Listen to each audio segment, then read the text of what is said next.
ജമ്മുകശ്മീരിൽ ആർട്ടിക്കിൾ 370 കോൺഗ്രസ് അടിച്ചേൽപ്പിച്ചതാണെന്ന് ഉത്തർപ്രദേശ് മുഖ്യമന്ത്രി യോഗി ആദിത്യനാഥ്.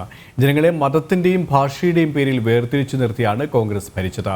ഇന്ന് ജനങ്ങൾ വികസിത ഭാരതം എന്ന ആശയത്തിനൊപ്പമാണെന്നും യോഗി വ്യക്തമാക്കി. ജമ്മുകശ്മീരിൽ ഭീകരവാദത്തിന് പിന്തുണ നൽകിയ ഘടകമായിരുന്നു പ്രത്യേക അധികാരങ്ങൾ നൽകിയിരുന്ന ആർട്ടിക്കിൾ 370. ജമ്മുകശ്മീരിൽ ആർട്ടിക്കിൾ 370 കോൺഗ്രസ് അടിച്ചേൽപ്പിച്ചതാണെന്നും ഉത്തർപ്രദേശ് മുഖ്യമന്ത്രി യോഗി ആദിത്യനാഥ് ഗോരഖ്പൂരിൽ പറഞ്ഞു. ജനങ്ങളെ മതത്തിന്റെയും ഭാഷയുടെയും പേരിൽ വേർതിരിച്ചു നിർത്തിയാണ് കോൺഗ്രസ് രാജ്യം ഭരിച്ചത്. വീണ്ടും അധികാരം ലഭിച്ചാലും മതത്തിന്റെ പേരിൽ ജനങ്ങളെ വിഭജിക്കുമെന്ന് കോൺഗ്രസ് പ്രകടന പത്രികയിൽ വ്യക്തമാക്കിയിട്ടുണ്ടെന്നും യോഗി പറഞ്ഞു. कश्मीर में धारा 370 कश्मीर एक कांग्रेस ने लगाई थी। देश के अंदर जाति राजनीति को क्षेत्र और भाषाई आधार पर समाज को बांटने की कुत्सित चेष्टा कांग्रेस ने की थी। अपने मैनिफेस्टो में जिस प्रकार की बातों को कांग्रेस ने उल्लेख किया है, ये भारत की सनातन आस्था पर प्रहार तो है ही, समाज में वर्ग संघर्ष की स्थिति को पैदा करने वाला है।